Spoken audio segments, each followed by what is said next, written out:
Most plant advice you've read online is wrong for your home. Every article tells you to find a bright, sunny spot. But what if you don't have one? What if your apartment faces the wrong direction, your office has no windows, or your hallway is permanently dark? Here's what most plant channels won't tell you.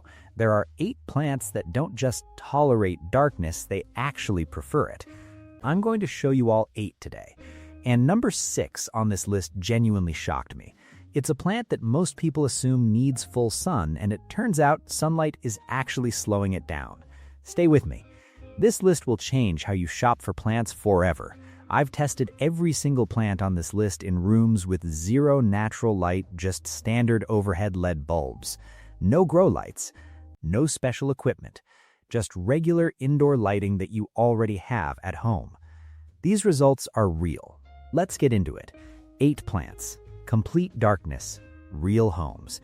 I'll tell you exactly which room each plant works best in, and I'll share one care tip for each that most guides get completely wrong. Let's start with number 1. Number 1, zzz plant, the zzz plant. And here's the fact that most people don't know. This plant evolved in East Africa during droughts that lasted months. Not days, months. Its survival system is built into its roots, where it stores water like a battery. That means it's not just tolerating low light, it's literally designed to survive in conditions where most plants give up entirely. If you have a bathroom or a hallway with no window at all, this is your plant. It sits quietly, stays green, and asks for almost nothing in return. Interior designers use it constantly in hotel lobbies and office corridors for this exact reason. It looks expensive and survives commercial lighting. Here's where most people go wrong. They see dark, waxy leaves and assume the plant is struggling. So they move it closer to a window. That's the worst thing you can do. The Z plant's roots are already storing water and nutrients efficiently. Moving it to bright light shocks its system. Leave it in the dark. Water it once every 3 to 4 weeks. That's it. Plant number 2 is one that people throw away every winter thinking it's dead. It's not dead. It's doing something completely different. Here's what's actually happening. Number 2, cast iron plant, the cast iron plant. The name sounds boring, but the biology is extraordinary. This plant was used in Victorian England inside dark, coal-heated rooms where air quality was terrible and natural light was almost zero. It didn't just survive that environment, it was chosen specifically because of it. This is the perfect plant for the darkest corner of your living room, a dim bedroom, or a space near a staircase where no light reaches. It grows slowly, which means it also stays the same size for a long time, so you won't come back in 3 months to find it's taken over your shelf. Most people water this plant too often because slow growth makes them nervous. They think nothing is happening, maybe it needs more water. That's exactly backwards. Slow growth means slow water absorption. Water it once every 2 to 3 weeks and leave it completely alone. The more you interfere, the worse it performs. Number 3 is a plant you've definitely seen before, but probably in the wrong location. When you see where it actually thrives, you'll want to move yours immediately. Number 3, Pothos. You already know this plant, but here's what you probably don't know. In its natural habitat in the Solomon Islands, Pothos grows on the forest floor underneath dense canopies where almost no direct sunlight reaches the ground. The version you see in bright, sunny rooms is actually growing in conditions that are brighter than it needs. Pothos is the single best plant for shelves, the tops of cabinets, or any high spot in a dark room where the trailing vines can hang down. The longer the vine, the more dramatic it looks. A 3-foot trailing pothos in a dark corner looks like intentional interior design, not an afterthought. If your pothos leaves are turning yellow, your first instinct is probably to give it more light. But yellow leaves in pothos almost always mean overwatering, not low light. Let the soil dry out completely between waterings. Touch the soil.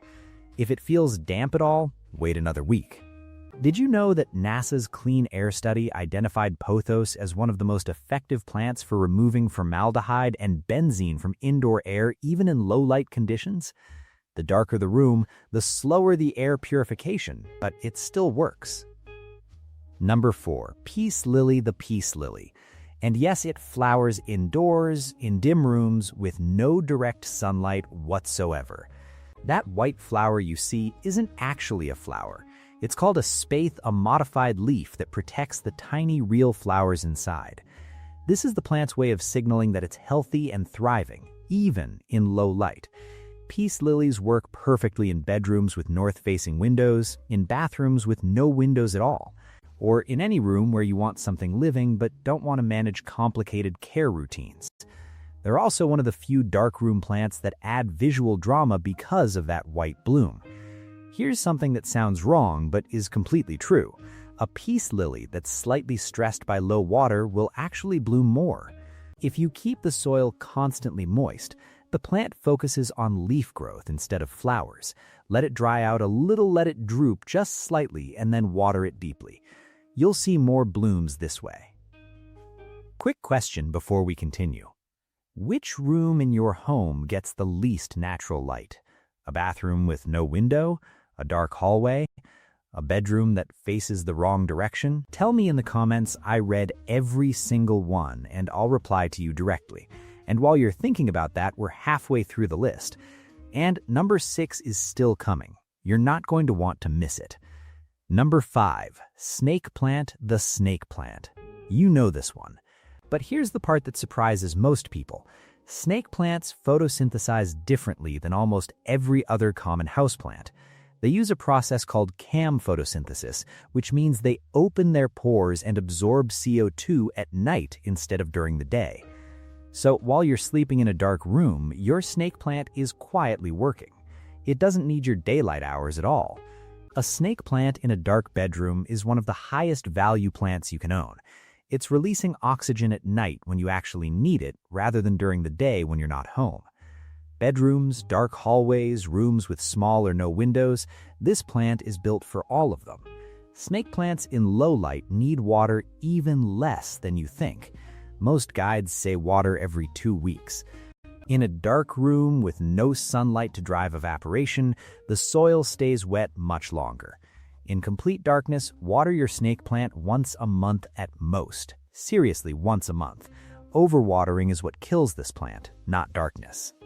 Number 6, Chinese Evergreen, the Chinese Evergreen aglaonema. And here's why this one surprised me. In the wild, Chinese evergreens grow on the floor of tropical rainforests in Southeast Asia. The forest canopy above them is so thick that they receive less than 5% of available sunlight. They evolved specifically to thrive in near total shade. When you put this plant in a bright sunny window, you're actually giving it more light than it has received in thousands of years of evolution. Chinese evergreens come in varieties with silver, green, red, and pink patterns on the leaves, and all of them perform well in dark rooms. If you want a plant that looks colorful and decorative but lives in a dim corner, this is your best option. It's the plant that makes guests ask, "Is that real?"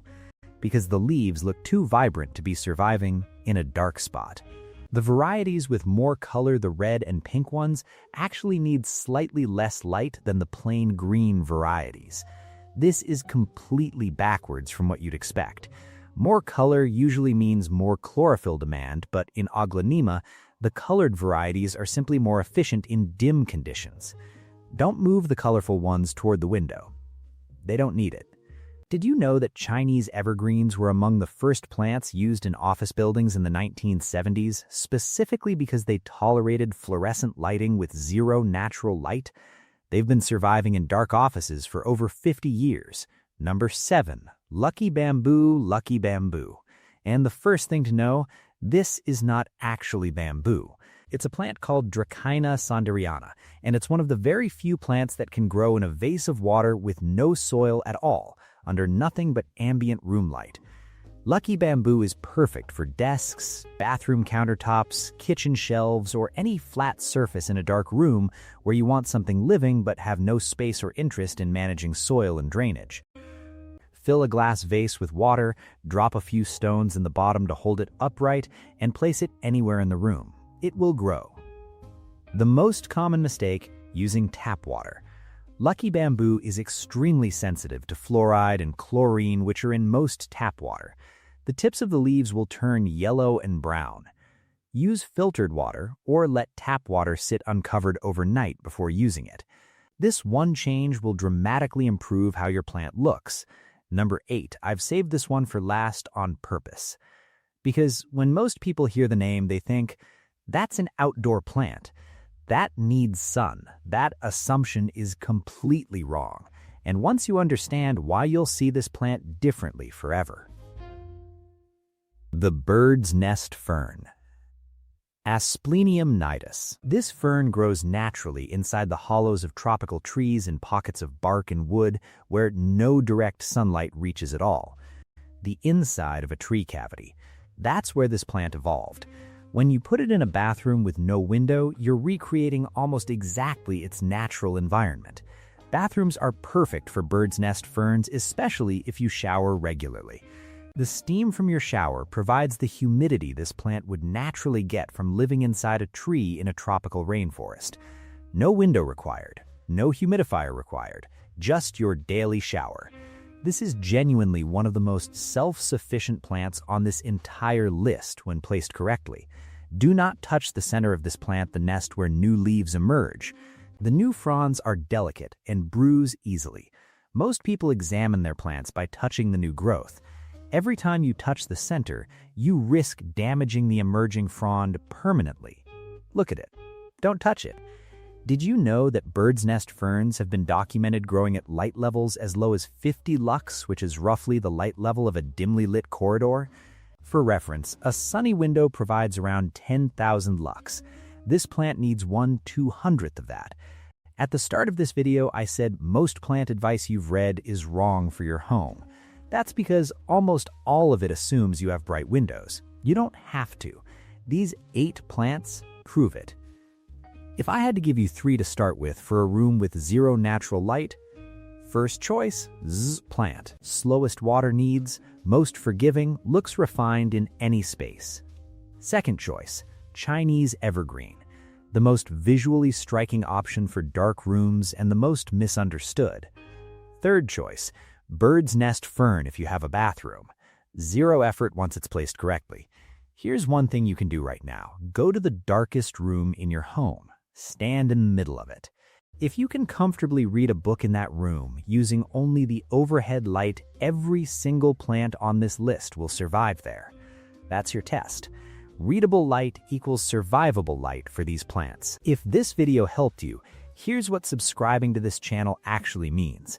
Every week, I test plants in real home conditions, not ideal greenhouse conditions, and I tell you exactly what works and what doesn't. No theories. No affiliate nonsense, just tested, honest plant information. If that's useful to you, hit subscribe. New video coming next week, and it covers a topic I've never seen another plant channel address properly. See you there.